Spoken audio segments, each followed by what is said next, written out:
Hello दोस्तों, स्वागत है आप लोगों का मेरे चैनल पर। आई होप आप सबकी प्रिपरेशन अच्छी चल रही होगी। दोस्तों अब आपको पता है कि जैसा कि हमारे पास ओनली 60 डेज रिमेनिंग है, ठीक है, हिंदी एग्ज़ाम के लिए। और अगर मैक और सिविल की बात करें, ठीक है, तो उनके लिए टेक्निकल का एग्ज़ाम भी के लिए भी सिर्फ 60 डेज ही हैं, ठीक है। उनका दोनों एग्ज़ाम मतलब 22-23 को है, ठीक है। और अदर ब्रांचेस के लिए हिंदी का जो एग्ज़ाम है वो 23 को है। सभी को पता है, ये तो अब बहुत बार बता भी दिया गया है और आपने डेट भी देखी होगी, ठीक है दोस्तों। अब जैसे कि आप लोग देख रहे हैं दोस्तों, हमने आज में डिस्कस कर लेते हैं कि कितने जो हैं टॉपिक। ऑलमोस्ट हमारे सारे टॉपिक हो गए हैं हिंदी में, सिर्फ 3 से 4 जो हमारे सब टॉपिक हैं वही बचे हैं। देखिए, वर्ण विचार हम कर चुके हैं दोस्तों, ये पूरा कंप्लीट है। आप टेलीग्राम चैनल में जाएंगे या टेलीग्राम चैनल में देखेंगे तो ये थंबनेल में आपको चैप्टर वाइज मिल जाएगा। थंबनेल में आपको चैप्टर वाइज मिल जाएगा। मैं यहाँ पर जो फॉलो करती हूँ बुक, वह आदित्य की फॉलो कर रही हूँ, ठीक है। आदित्य की बुक फॉलो कर रही हूँ। इसका कंटेंट भी आपको टेलीग्राम ग्रुप में मिल जाएगा, इससे रिलेटेड क्विज कंटेंट जो भी है, ठीक है। और जो मैंने ये हिंदी की जो वीडियोस डाली हैं उसमें आप जाकर देख सकते हैं। अभी अराउंड हमने काफ़ी टॉपिक कंप्लीट कर लिए हैं। तो दोस्तों आप देख सकते हैं ये वाला चैप्टर हमारा फुल्ली कंप्लीट करवा दिया गया है आपको, ठीक है। आदित्य बुक से ही करवाया है। ये वाला भी करवा दिया गया है। जो थर्ड टॉपिक है इसमें हमने संधि और समास तो कर लिया, लेकिन उपसर्ग और प्रत्यय नहीं किया है, तो इसको हम फुल्ली कंप्लीट नहीं होगा, इसलिए टिक नहीं लगा रहे। फोर्थ हमारा फुल्ली कंप्लीट है, पर्यायवाची और विलोम शब्द, ठीक है। जिनका मैं ये टिक बता रही हूँ इनके दोस्तों हमने क्विज भी अटेंड कर लिए हैं, ठीक है। टेलीग्राम चैनल पे क्विज भी कर लिए हैं। जो लोग जुड़े हैं उनको पता होगा कि हमने 32 डेज से लगातार क्विज कर रहे हैं और हमारा टारगेट है 90 डेज तक करने का, ठीक है। 32 डेज 90 में से कंप्लीट हो गए, बाकी रिमेनिंग हम अभी कर रहे हैं। यहाँ पर देखिए पर्यायवाची और विलोम शब्द भी हमने कर चुके हैं। हिंदी शब्द रचना में अनेकार्थक शब्द, शब्द युग्म, श्रुति सम, भिन्नार्थी शब्द ये भी हम कर चुके हैं, ठीक है। वाक्यांश के लिए एक शब्द ये भी हम कर चुके हैं, ठीक है। और यहाँ पर जो हम देखेंगे 7th टॉपिक, इसमें हमने शब्दगत वर्तनी तो कर चुके हैं, बट वाक्यगत अशुद्धि शोधन हमने नहीं किया है, ठीक है। यहाँ पर लोकोक्ति और एवं मुहावरे हम कर चुके हैं, विराम चिन्ह हम कर चुके हैं। जो हमारा बहुत बड़ा टॉपिक था व्याकरण विचार, उसमें हम संज्ञा, सर्वनाम, विशेषण कर चुके हैं, लिंग कर चुके हैं, वचन कर चुके हैं, कारक कर चुके हैं। अगर आप प्रीवियस वीडियोस में जाएंगे तो हमने ये कर चुके हैं। क्रिया हमने नहीं की है, अभी काल हमने नहीं किया है, ठीक है दोस्तों। तो यहाँ पर आज हम क्रिया करने वाले हैं, क्रिया को हम आज करेंगे। फिर इस टॉपिक में हमारे पास सिर्फ एक ही बचता है, काल। तो अगर आज तो क्रिया कंप्लीट हो जाएगी, फिर आप देख लीजिए काल, यहाँ पर उपसर्ग, प्रत्यय और वाक्यगत अशुद्धि शोधन, सिर्फ 4 टॉपिक बचे हैं हमने। अब 31 जो दिसंबर है तब तक ये हम चारों टॉपिक कर लेंगे और इसी के साथ दोस्तों हमारी जो आदित्य बुक है वो पूरी कंप्लीट हो जाएगी। इसके क्वेश्चंस का थोड़ा बहुत तो आपको क्विज में मिल जा रहे हैं, ठीक है, आप वहाँ से लगा सकते हैं। बाकी आपके पास अगर बुक है तो ठीक है, वरना टेलीग्राम पे आपको ये इसके क्वेश्चंस भी मिल जाएंगे, आप चैनल ज्वाइन कर लीजिएगा। दोस्तों अच्छे से पढ़िए, देख सकते हैं आप कितने अच्छे से हमने इस सिलेबस को कंप्लीट कर लिया है और ज़्यादा दिन भी नहीं हुए, विद इन अ मंथ हमने ये सिलेबस कंप्लीट कर लिया है। तो अभी भी हमारे पास 60 डेज है, आराम से कोई भी चाहे अभी तो इसको 2 बार कर सकता है इस बुक को, ठीक है। 2 बार ये बुक आराम से हो सकती है, विद क्वेश्चंस बोल रही हूँ मैं।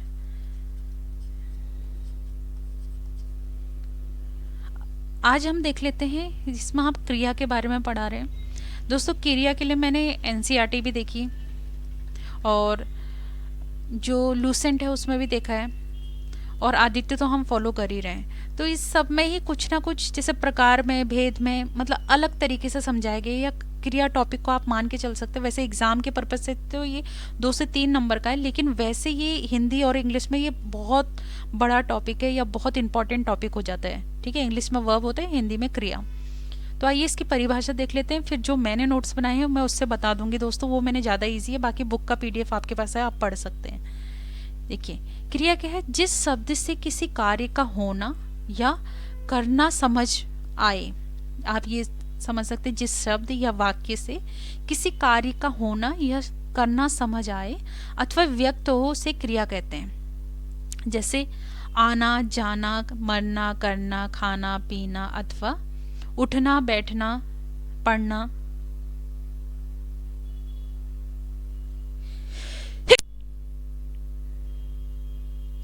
यहाँ पर आप देख सकते हैं पढ़ना, लिखना, खेलना, कूदना, दौड़ना, भागना आदि। अब वो बोल रहे हैं जो क्रिया के रूप लिंग, वचन और पुरुष और कारक के अनुसार परिवर्तित होते हैं, यह एक विकारी शब्द है। अब आप देख लीजिए दोस्तों, जो विकारी शब्द होते हैं हमारे पास, वो आपको पता ही है। हमारे पास जब हमने शब्द पढ़े थे ना, तो उसमें हमने दो प्रयोग के आधार पर दो शब्द पढ़े थे। एक तो हमने पढ़ा था विकारी और एक हमने पढ़ा था अविकारी। ठीक है, विकारी शब्द में हमारे पास चार थे। कौन कौन से थे? संज्ञा, सर्वनाम, विशेषण और क्रिया। ठीक है, ये तो इसमें आ जाते हैं क्योंकि हम यही टॉपिक कर रहे हैं। और अविकारी में भी 4-5 प्रकार के हैं।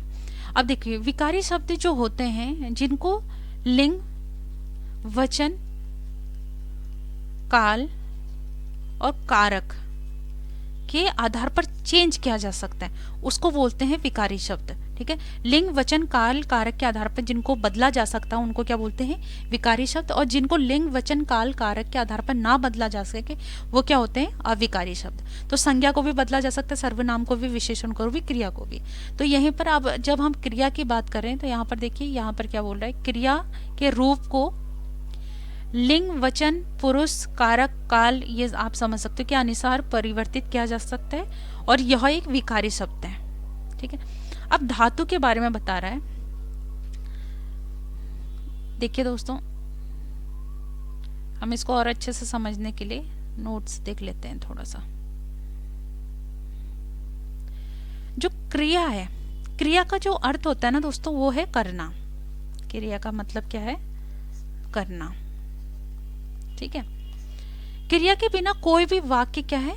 इनकम्प्लीट होता है। वाक्य इसके बिना इनकम्प्लीट है या पूर्ण नहीं होता। वाक्य पूर्ण नहीं होता। ठीक है, पूर्ण नहीं होता। किसी वाक्य में कर्ता, कर्म तथा काल की जानकारी भी कौन देता है? क्रिया ही देता है। वाक्य में कर्ता, कर्म और काल की जानकारी कौन दे रहा है? इंफॉर्मेशन कौन दे रहा है? क्रिया ही दे रही है। ठीक है, क्रिया दे रही है। अब क्रियापद के ही माध्यम से होता है, मतलब जो क्रियापद के माध्यम से किसी वाक्य में कर्ता, कर्म और काल का पता चलता है। अब देखिए, जो हमारी हिंदी भाषा है ना दोस्तों, हिंदी भाषा की जो उत्पत्ति है, हिंदी की जो उत्पत्ति है वो हुई है संस्कृत से। ठीक है, वैसे तो सौर से नहीं, अपभ्रंश से है ये हिंदी, लेकिन जो ओरिजिन है सभी भाषाओं का वो क्या है? संस्कृत है। संस्कृत को हम जनरली मूल भाषा भी कह सकते हैं। कई बार दिया रहता है ना, मूल भाषा में इतने हैं, मूल भाषा, तो आप कंफ्यूज मत होइएगा, बस ये याद रखिएगा, संस्कृत को ही मूल भाषा बोलते हैं। ठीक है, तो हिंदी की जननी भी संस्कृति है, या हिंदी भाषा की उत्पत्ति संस्कृत भाषा से हुई है। संस्कृत भाषा से ही हिंदी का ये समझ सकते हैं निर्माण हुआ है। तो जो क्रिया भी संस्कृत से ही निकल कर आई होगी, मतलब जो क्रिया है वो भी कहीं ना कहीं संस्कृत से ही निकल के। तो क्या संस्कृत में क्रिया रूप को, जो संस्कृत है उसमें क्रिया रूप को क्या बोलते हैं? हम धातु बोलते हैं। जो संस्कृत है उसमें क्रिया रूप को हम क्या बोलते हैं? धातु बोलते हैं। अब तो क्या जो संस्कृत की धातु है वो ही हिंदी की क्रिया है? मतलब जो संस्कृत में हम धातु बोल रहे, क्या हिंदी में उसी को हम क्रिया बोल रहे हैं? ये एक क्वेश्चन आ रहा होगा दिमाग में, तो इसका आंसर है नहीं। ठीक है, संस्कृत की जो धातु है, अगर उसको हमें, इस धातु को हमें हिंदी की क्रिया बनाना है तो उसके लिए प्रोसेस अपनानी पड़ती है। उसके लिए क्या फॉलो करनी पड़ती है? प्रोसेस। ठीक है, वो प्रोसेस क्या है? अगर हम संस्कृत की धातु में ना प्रत्यय जोड़ दें, ठीक है, ये ना जोड़ दें, तो इससे जो शब्द बनता है वही क्या कहलाएगा? क्रिया कहलाएगा। ठीक है, ये धातु ना जो है शब्द जो बनेगा वो क्रिया कहलाएगा। एग्जाम्पल देख लेते हैं हम, ठीक है दोस्तों, एक एग्जाम्पल देख लेते हैं। जैसे देखिए एग्जाम्पल है, जैसे जो मेन धातु का शब्द है पढ़, अगर हम इसमें ना जोड़ दें तो ये क्या हो जाएगा, पढ़ना। ठीक है, जैसे चल है, ये मूल धातु का शब्द है, या संस्कृत में इसको धातु बोलते हैं। ठीक है, अगर इसमें ना जोड़ दिया जाए तो ये क्या हो जाएगा, चलना। ठीक है, ये पढ़ना, ये चलना, ये क्या हो जाएंगे, ये है क्रिया, ये क्या हो जाएंगी, क्रिया। आई होप आपको ये समझ में आ गया होगा। तो ये धातु है, मतलब ये धातु है, इसमें अगर ना प्रत्यय जोड़ दिया जाए तो ये धातु ना बन जाता है, और ये ही क्या कहलाता है, क्रिया कहलाता है। आई होप दोस्तों आपको इतना समझ में आया होगा। अब नेक्स्ट हम देख लेते हैं क्रिया के भेद। अब हम क्या पढ़े हैं, क्रिया के भेद। तो क्रिया के भेद पहले हम किसके आधार पर पढ़ते हैं इसको, पहला हम पढ़ेंगे कर्म के आधार पर। ठीक है, बुक के हिसाब से भी आप लोग पढ़ सकते हो, उसी के हिसाब से बता रही हूँ, बस थोड़ा बहुत चेंजेस हैं क्योंकि बुक में थोड़ा सा अलग दिया है जिससे समझने में हमें दिक्कत होगी। आप चाहे तो बुक का पीडीएफ आप लोगों के पास है ही, आप देख सकते हैं, या बुक आपके पास होगी आप उससे पढ़ सकते हैं यहाँ पर, और अगर आपको ये समझ में आ रहा है तो ये भी देख सकते हैं। देखिए, कर्म के आधार पर क्रिया के भेद कितने होते हैं, 2 होते हैं। कौन कौन से, एक तो होता है अकर्मक और एक होता है सकर्मक।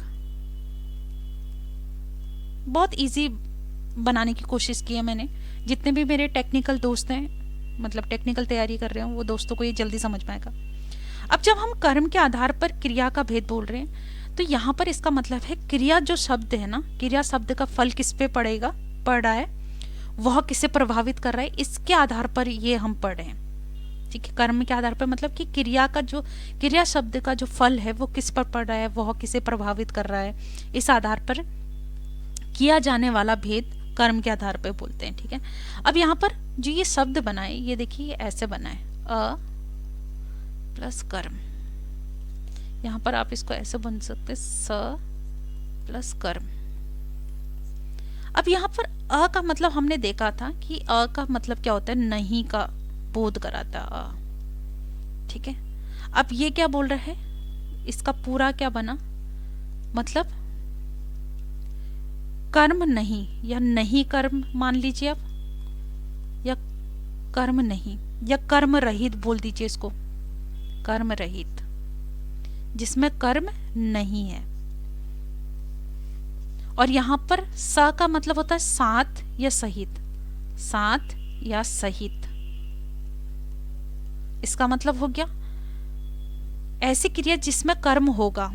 ठीक है, यहां पर ऐसी क्रिया जिसमें कर्म नहीं होगा, यहां पर कर्म होगा, तो कर्म सहित, आप इसको ऐसा मान लीजिए।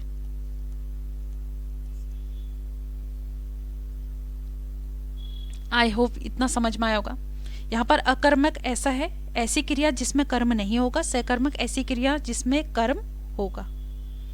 अब आगे पढ़ लेते हैं थोड़ा सा दोस्तों, इसी को हम कंटिन्यू कर रहे हैं, मैं इसको इरेज कर रही हूँ दोस्तों, आप लोग भी देखते रहिएगा।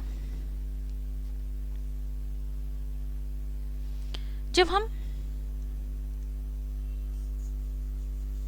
दोस्तों, आप नोट्स बनाते रहिएगा, ये एक नोट करने वाली बात है, नोट मान लीजिए आप, नोट ही समझ लीजिए। जो वाक्य की संरचना है, वाक्य की संरचना,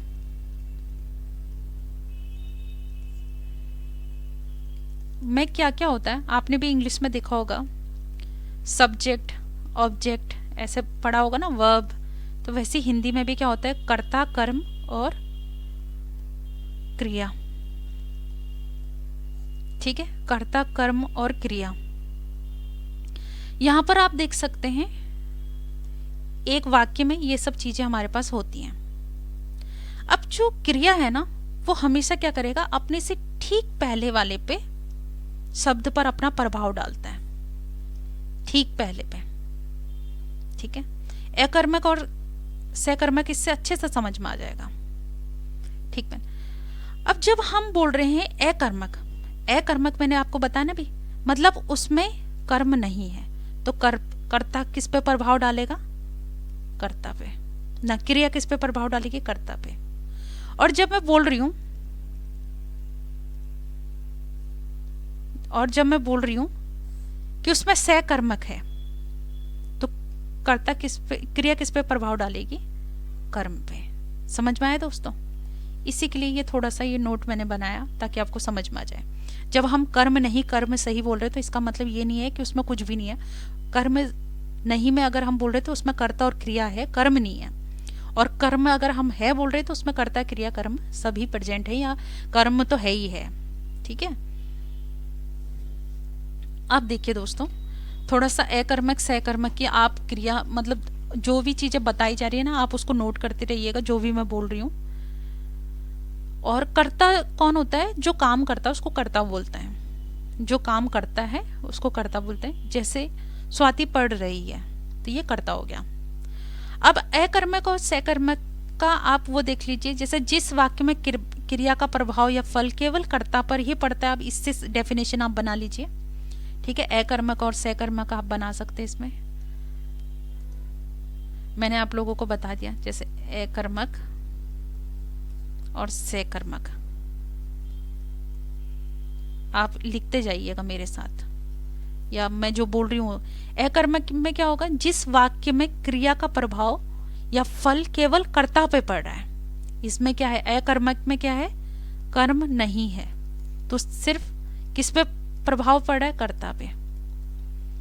कर्म वहां संभावना ही नहीं है, कर्म की वहां संभावना, उसे अकर्मक क्रिया कहते हैं। जैसे आशा सोती है, चलना सोना उठना उड़ना रोना हंसना, ये सब क्या आ जाएगा, अकर्मक में आ जाएगा।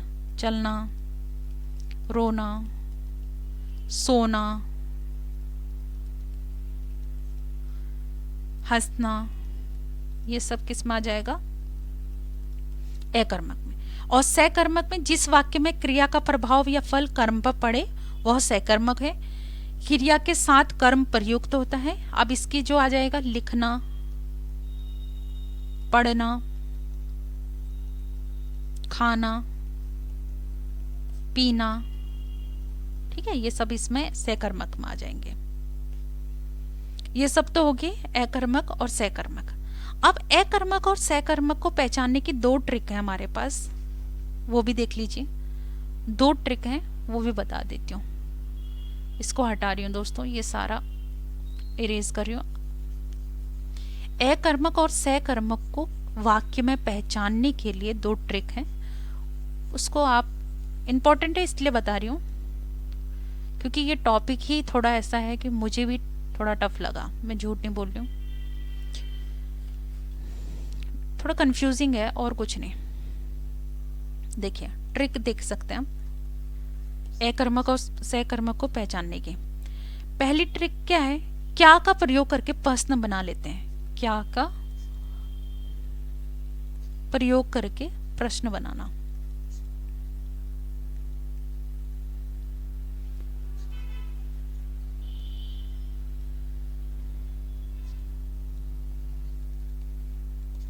ठीक है, पहला तो ये है।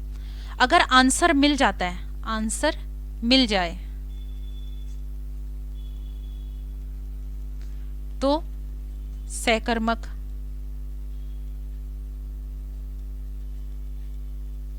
और ना मिले तो अकर्मक।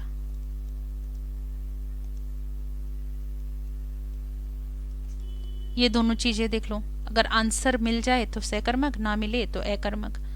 अब जैसे खाना है, क्या खाना, क्या खाना, भोजन खाना, क्या पीना, पानी पीना, क्या सोना, तो इसका कोई आंसर नहीं है ना सोने का, तो वो अकर्मक में आ जाएगा। अब दूसरा ट्रिक है, कर्ता कर्म और क्रिया को वाक्य में पहचानना। इसमें जैसे इनकी हेल्प से भी अकर्मक सकर्मक बता सकते हैं। जैसे एक वाक्य ले लेते हैं, मोहन चलता है। एग्जाम्पल लिया हमने, तो यहाँ पर मोहन क्या हो जाएगा, कर्ता।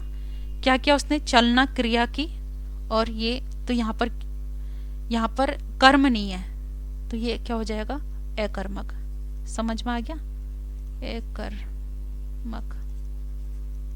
ऐसे भी आप पहचान सकते हैं।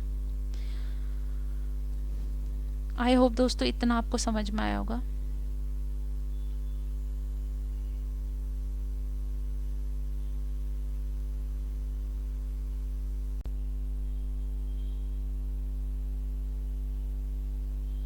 दोस्तों हमने दोनों ट्रिक देख ली है, अकर्मक और सकर्मक।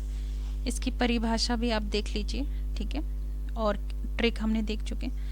अब हम नेक्स्ट जो पढ़ेंगे वो सकर्मक के भी दो भेद होते हैं। अगर अकर्मक और सकर्मक हमने पढ़ लिया है, और उसमें क्या है कि सकर्मक के भी दो भेद हैं, वो भी देख लेते हैं। एक भेद होता है एक कर्मक, और एक होता है द्विकर्मक या बहुकर्मक, आप उसको बोल सकते हैं, ठीक है। एक कर्मक में एक कर्म होता है और बहुकर्मक में दो कर्म होते हैं। बस इतना ही इसका डिफरेंस है।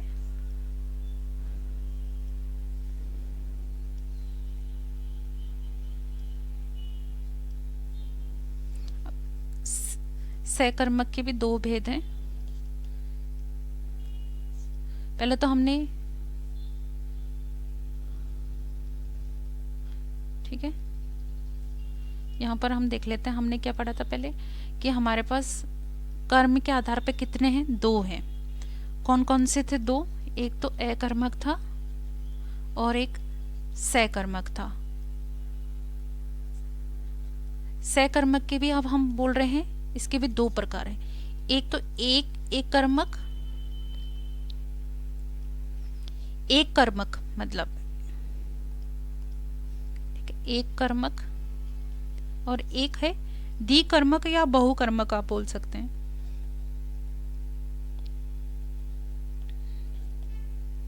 या बहुकर्मक, द्विकर्मक या बहुकर्मक आप बोल सकते हैं। इसमें एक कर्मक में क्या है, जिसमें एक कर्म हो, कर्म क्या होगा, इसमें एक होगा, और यहां पर कर्म दो होंगे।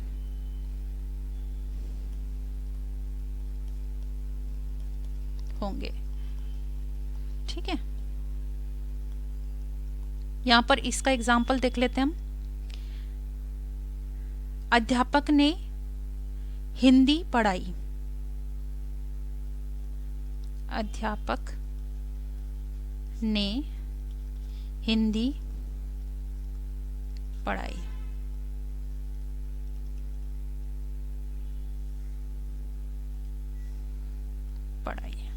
ये एक एग्जाम्पल हो गया। यहाँ पर देखिए, यहाँ पर हिंदी क्या है, कर्म है। अब यहाँ पर दो कर्मक होंगे। इसका एग्जाम्पल कहाँ लिखें,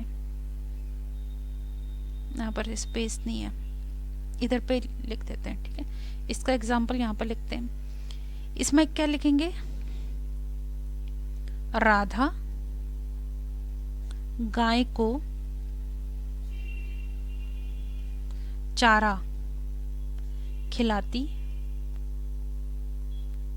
है। ओके, तो यहाँ पर जैसे एक तो कौन सा हो गया, गाय हो गया कर्म, और एक चारा हो गया। तो यहाँ पर ये दो हैं, यहाँ पर सिर्फ एक है। ओके दोस्तों,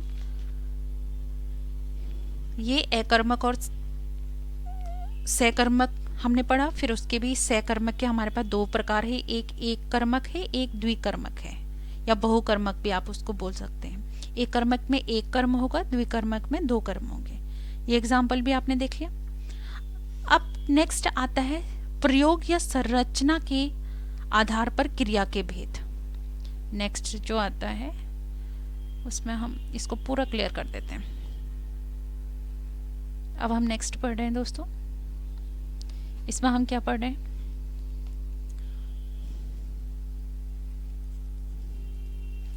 प्रयोग व संरचना के आधार पर भेद।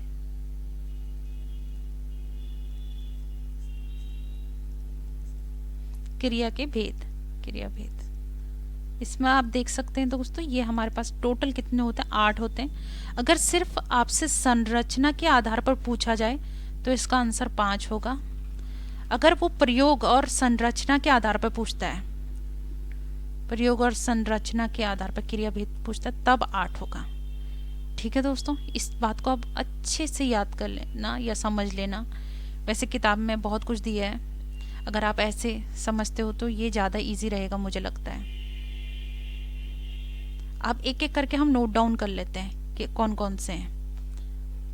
एक तो है, दोनों टोटली 8 के बता रही हूँ हमें, सामान्य क्रिया। फिर दूसरी है संयुक्त क्रिया।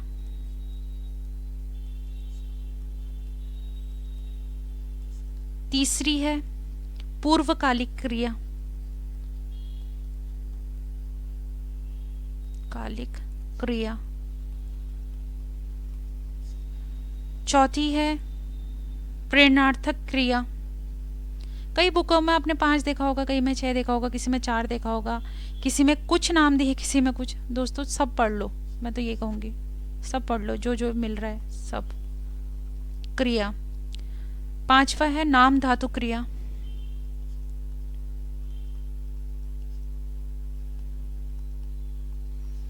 फिर 6 है कृदंत क्रिया। 7th है सहायक क्रिया। और 8th है, एक एक करके इनको पढ़ना है अभी।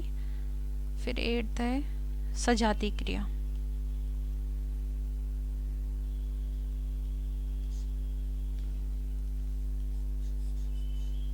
ओके, ये लो, सहायक क्रिया और सजाती क्रिया। बस आप इनके अंदर क्या क्या है वो समझ लीजिए, आपके बस वही क्लियर करने की ज़रूरत है, बाकी कुछ इम्पोर्टेंट नहीं है। देखिए दोस्तों, यहाँ पर हम एक एक करके पढ़ते हैं इसको, ठीक है। आप ये नोट कर लीजिए, अगर प्रयोग व संरचना के आधार पर पूछता तो 8, अगर सिर्फ संरचना के आधार पर पूछता तो 5। और वो संरचना के आधार पे कौन कौन से हैं 5, मैं उसी पेन से हाईलाइट कर रही हूँ सो दैट आपको समझ में आ जाए। अगर संरचना के आधार पे पूछेगा तो ये एक उसका ये है, दूसरा उसका पूर्वकालिक है, तीसरा प्रेरणार्थक, चौथा नाम था, तो 5वां ये। ओके दोस्तों, बाकी ये 8 में अगर पूछेंगे तो ये है 1, ये है 2, ये है 3, 4, 5, 6 और 7, 8 ये लिखे हैं। अगर इसका पूछते हैं तो ये कलर से ये डिनोट कर रहा है और ये वाले से ये। ओके दोस्तों, ऐसे समझ लेना इसको। अब हम पढ़ते हैं एक एक करके, इसको आप नोट डाउन कर लीजिए, मैं इसको इरेज कर रही हूँ। फिर हम सामान्य क्रिया और एक एक करके सारी क्रियाओं के बारे में पढ़ते हैं। आई होप आपने नोट कर लिया होगा, मैं इसको इरेज कर रही हूँ।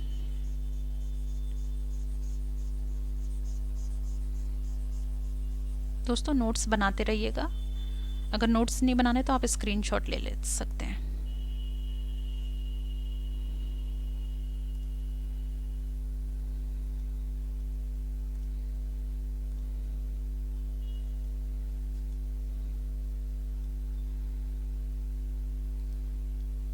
अब पहला हम पढ़ रहे हैं सामान्य,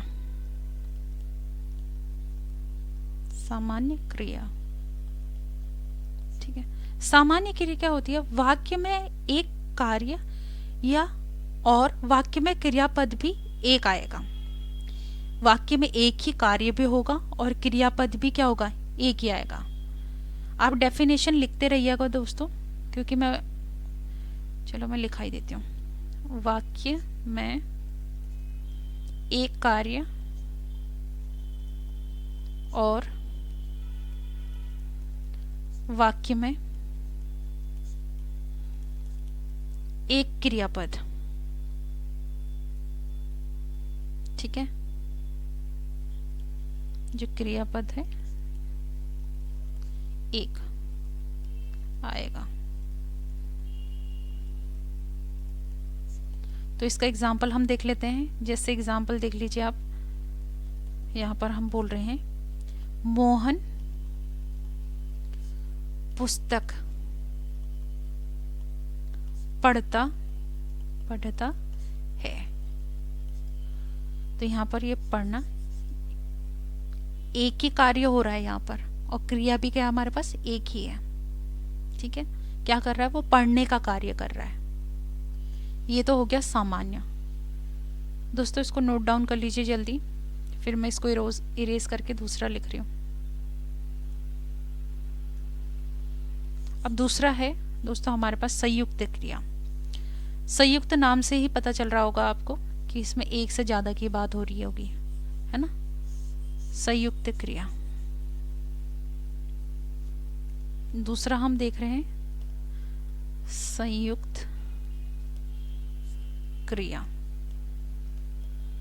इसमें अगर हम देखें, यदि किसी वाक्य में एक कार्य को बताने हेतु एक से अधिक क्रियापद हो, मतलब एक कार्य को बताने के लिए, कार्य एक है, एक कार्य समझ लीजिए आप, और क्रिया उसको बताने के लिए कितने हैं? दो क्रियापद हैं, ठीक है। यदि किसी वाक्य में एक कार्य को बताने हेतु एक से अधिक क्रियापद संयुक्त रूप से होते हैं तो उसे ही हम क्या बोलते हैं? संयुक्त क्रिया। अब इसके एग्जाम्पल हम देख लेते हैं। जैसे इसका एग्जाम्पल मान लीजिए, इसका एग्जाम्पल है आपने पाठ पढ़ लिया। दोनों क्रियाएं संयुक्त रूप से प्रयुक्त होके एक ही कार्य बता रही है। देखो, पढ़ लिया, तो ये क्या बता रहा है कि पढ़ा। पढ़ लिया क्या बता रहा है? एक ही कार्य को बता रहा है। क्या बता रहा है? पढ़ा, ठीक है। तो ये क्या होगी? संयुक्त क्रिया होगी, जिसमें एक कार्य है और दो क्रियापद यूजर है। पढ़ भी यूजर और लिया भी यूजर है, ठीक है, दोनों क्रियाएं हैं। अब नेक्स्ट हम पढ़ते हैं, थर्ड हमारा जो है वो है पूर्वकालिक क्रिया। अब पूर्वकालिक क्रिया में क्या होता है? यदि वाक्य में दो क्रियापद प्रयुक्त हो, उनमें से एक क्रिया पहले आरंभ होती है। पूर्वकालिक क्रिया के लिए दोस्तों एक बार इसको देख लेते हैं पहले। अब हम थर्ड पढ़े थे, कौन सी हमारे पास? पूर्वकालिक क्रिया। इसमें हम क्या पढ़ रहे हैं दोस्तों? यदि वाक्य में दो क्रियापद प्रयुक्त हों, हम क्या करें? वाक्य में कितने क्रियापद होंगे? दो क्रिया, ठीक है, दो क्रिया, और कार्य भी कितने हो रहे हैं? दो होंगे। कार्य भी कितने हो रहे हैं? दो। अब इसको समझने की कोशिश कीजिए मैं क्या बता रही हूं। यदि वाक्य में दो क्रियापद प्रयुक्त हो, उनमें से एक क्रिया पहले आरंभ होती है और पूरी होती है। ये जो दो हैं इनमें से एक पहले क्या होगी? आरंभ होगी, स्टार्ट भी होगी और कंप्लीट भी हो जाएगी। मतलब एक पहले कंप्लीट हो जाएगी, ठीक है, एक पहले कंप्लीट हो जाएगी, ठीक है, और पूरी होती है। उसके बाद दूसरी क्रिया आरंभ होती है। उसके बाद कौन सी होती है? दूसरी।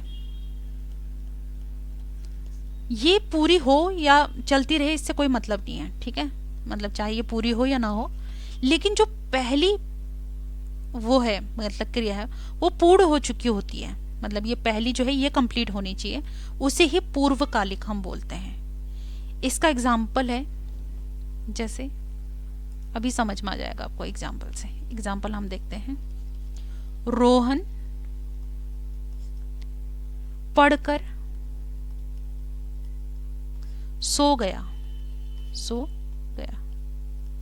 देखिए यहां पर उसने पढ़कर कंप्लीट हो गया है, ठीक है। ये पढ़कर ये क्या हो जाएगा, यहां पर पूर्वकालिक हो जाएगा, ठीक है। इस प्रकार की क्रिया में ज्यादातर मतलब इस प्रकार की जो क्रिया होती है पूर्वकालिक क्रिया जो पूर्ण हो जाती है ना, उसमें कर लगा होता है। मतलब ऐसा अब हमेशा मत मान के चलना, ठीक है।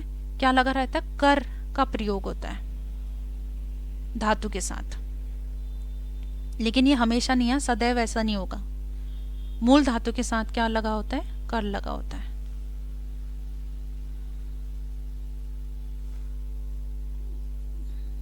मूल धातु के साथ कर लगा होता है ज्यादातर टाइम। जैसे एक और एग्जाम्पल ले लेते हैं, एग्जाम्पल 2। वह खेलकर, ये देखिए यहां पर भी है ना, खेलकर पढ़ने लगा। तो ये जो हो जाएगा ये पूर्वकालिक हो जाएगी, ठीक है, कालिक। यही होती है पूर्वकालिक क्रिया। यहाँ पर दो क्रिया हैं और कार्य भी दो हो रहे हैं, एक खेलने का कार्य हो रहा है, एक पढ़ने का कार्य हो रहा है, ठीक है। एक वो खेलकर, एक पढ़कर। तो पूर्वकालिक आई होप आपको समझ में आ गया होगा दोस्तों। अब हम नेक्स्ट पढ़ते हैं प्रेरणार्थक क्रिया। इसको इरेज करके आप नेक्स्ट वाला हम 4th नंबर का जो पढ़ रहे हैं वो पढ़ रहे हैं प्रेरणार्थक क्रिया। दोस्तों साथ साथ में नोट्स बनाते रहिएगा। चौथा है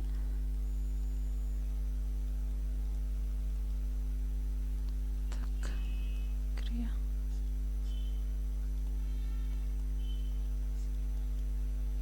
जब कर्ता स्वयं कार्य का संपादन ना कर, मतलब खुद ना कंप्लीट करके दूसरों से करने के लिए प्रेरित करता है, या दूसरों को करने के लिए प्रेरित करता है, या दूसरों से करवाता है, उसे हम क्या बोलते हैं, प्रेरणार्थक क्रिया बोलते हैं, ठीक है।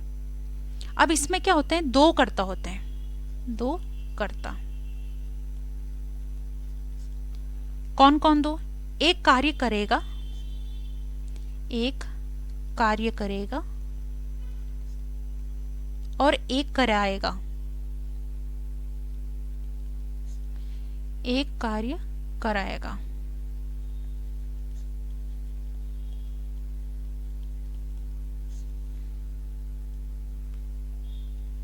ठीक है, इसमें दो होते हैं, एक तो कार्य करेगा, एक कार्य कराएगा।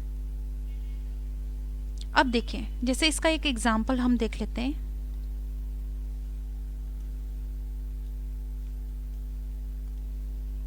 एग्जाम्पल में हम देख लेते हैं, सरपंच ने गांव में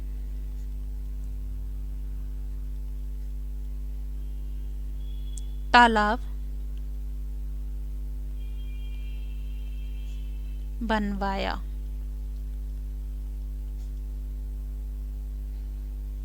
ठीक है,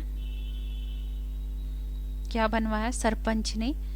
तो यहां पर आप देख सकते हैं दोस्तों, इसमें सरपंच ने स्वयं कार्य नहीं किया, ये जो है इन्होंने खुद तो काम नहीं किया, बल्कि अन्य लोगों को प्रेरित कर उनसे तालाब का निर्माण करवाया।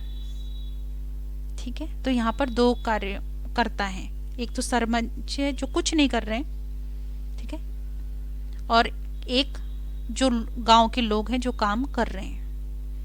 तो यही होता है प्रेरणार्थक क्रिया, जब कर्ता स्वयं कार्य ना करके किसी दूसरे से करने के लिए या दूसरे को करने के लिए प्रेरित करे या करवाए, उसे ही प्रेरणार्थक क्रिया कहते हैं। आई होप आपको ये समझ में आ गया होगा। अब हम अपने नेक्स्ट की ओर बढ़ते हैं, नाम धातु। दोस्तों आप इसको नोट कर लीजिए, मैं इसको इरेज कर रही हूँ। अब हमारे पास जो नेक्स्ट है वो है नाम धातु क्रिया।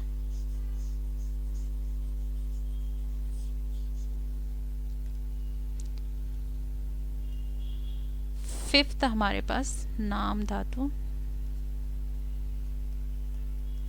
क्रिया। इसमें क्या क्या होता है? अगर नाम से क्रिया बनाई जाए तो उसे नाम धातु कहेंगे। मतलब ये क्रियाएं प्रत्यय लगाकर बनाई जाती हैं। आप देखिए दोस्तों, हमारे पास हमने जो विकारी शब्द पढ़े थे वो संज्ञा, सर्वनाम, क्रिया नहीं, विशेषण और क्रिया पढ़े थे। विशेषण और क्रिया पढ़े थे, है ना। तो क्रिया का तो क्या हो जाता है? धातु हो जाता है। अब यहाँ पर संज्ञा और सर्वनाम में हम क्या देखते हैं? संज्ञा क्या है? सब नाम। और सर्वनाम क्या है? संज्ञा की जगह पे जो नाम यूज करते हैं हम सर्वनाम कहते हैं, या संज्ञा की जगह पे जिसे हम यूज करते हैं उसे सर्वनाम कहते हैं। तो देखा जाए तो इसमें भी दोनों में नाम और इसमें भी नाम आ रहा है। और विशेषण क्या है? जो संज्ञा और सर्वनाम की विशेषता बताता है। तो ये भी क्या हो गया? नाम क्या ही रिलेटेड है ये भी। तो तीनों का संबंध क्या है? नाम से हो रहा है। तो ये समझ सकते हैं हम, संज्ञा, सर्वनाम, विशेषण पर प्रत्यय प्लस प्रत्यय अगर लगा दिया जाए तो बनने वाला जो शब्द अगर क्रिया रूप धारण कर लेता है तो वही क्रिया नाम धातु होती है। कैसे? देखिए, इसको मैं इरेज कर देती हूँ दोस्तों। संज्ञा, संज्ञा प्लस सर्वनाम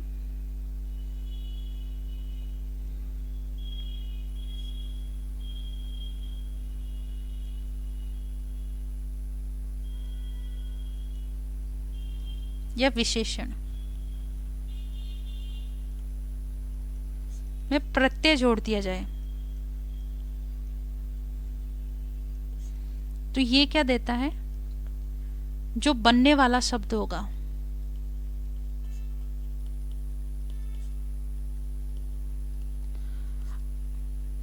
क्रिया रूप धारण कर लेता। अगर वो क्रिया रूप का बनता है तो वही क्या हो जाएगा? नाम धातु क्रिया कहलाएगी। इसके एग्जाम्पल हैं जैसे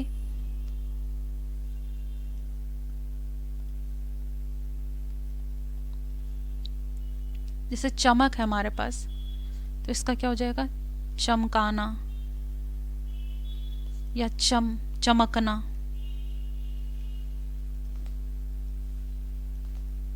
ठीक है। या लज्जा है तो इसका क्या होगा? लजाना।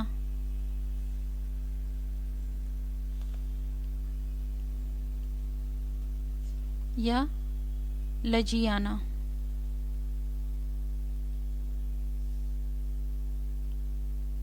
या अपना है तो अपनाना।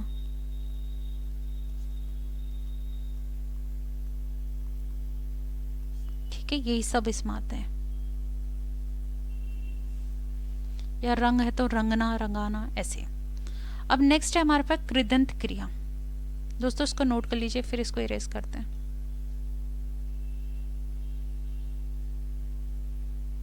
आई होप आपने नोट कर लिया होगा। अब 6 नंबर पे आती है हमारे पास कृदंत क्रिया।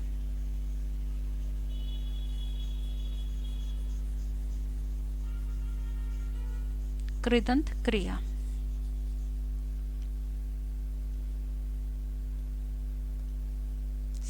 हमारे पास आती है कृदंत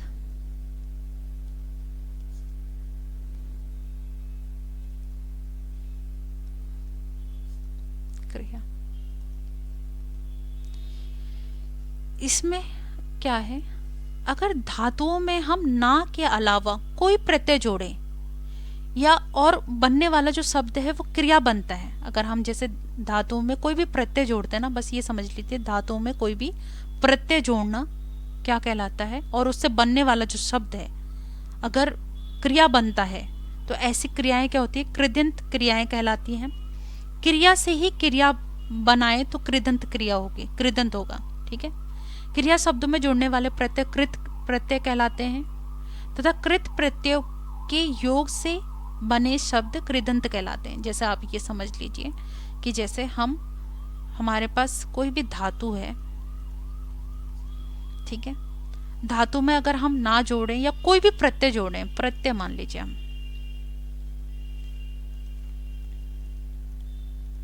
और ये दोनों से मिलकर जो शब्द बन रहा है, कोई भी क्रिया बन रहा है, ठीक है, क्रिया बन रहा है या क्रियापद बन रहा है, तो ऐसी इसी को हम क्या बोलेंगे, कृदंत क्रिया बोलेंगे।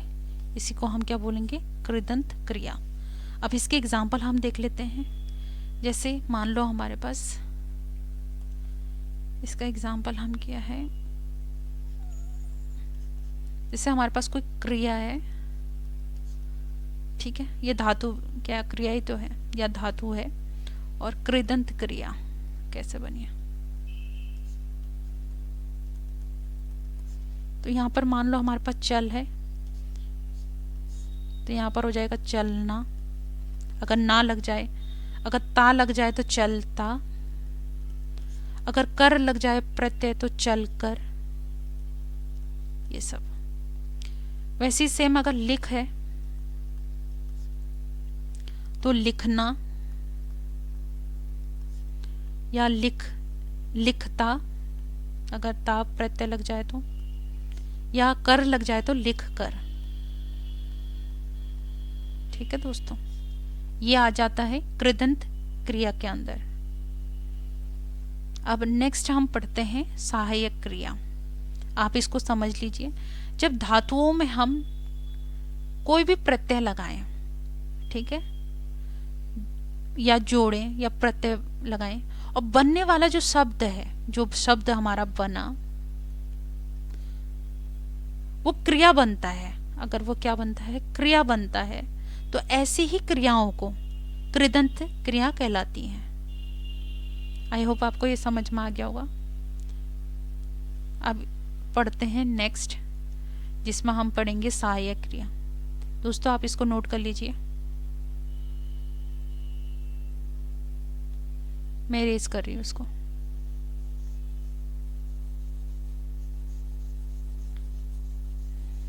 अब हमारे पास आती है सहायक क्रिया। इंग्लिश में इनको हेल्पिंग वर्ब भी बोलते हैं, है ना, मतलब ये सहायता ही करेगी। सहायक का मतलब वही होता है। अब हमारे पास है 7th नंबर में सहायक क्रिया। इसमें क्या है, मुख्य क्रिया की सहायता करने वाली क्रिया को सहायक क्रिया कहते हैं। ठीक है, वाक्य में काल का परिचालक भी होती है, मतलब पता लगाती है इसको। जैसे इसका एग्जाम्पल है मुख्य क्रिया की सहायता करने वाली क्रिया, इसको बस इतना लिख लीजिए आप, मुख्य क्रिया की सहायता करने वाली क्रिया।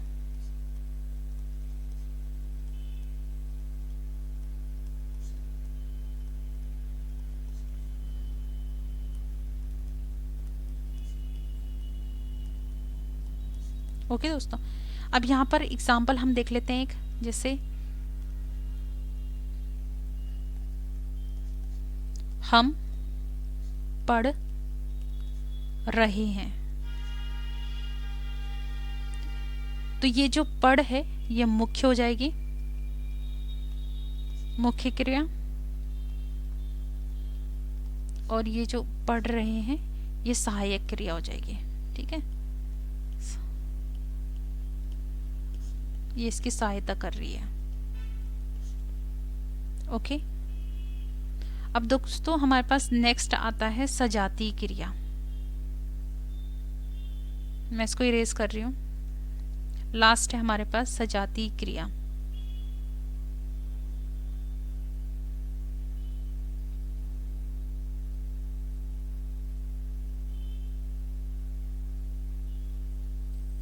सजातीय क्रिया को करते हैं, इसको मैंने इरेज कर दिया, आप लोग नोट डाउन करते रहिएगा।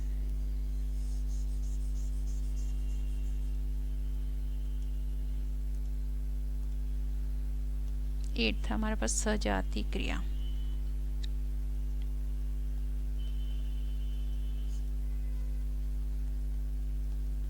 इसका मतलब क्या, समान जाति की क्रिया।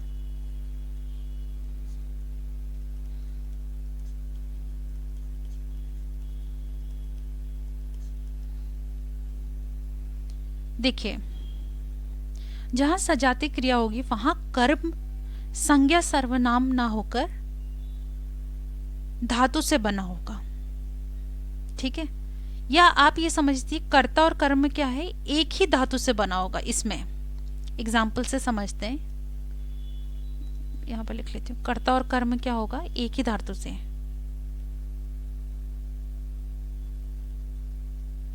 और कर्म एक ही धातु से बना होगा, एक ही धातु से बना होगा।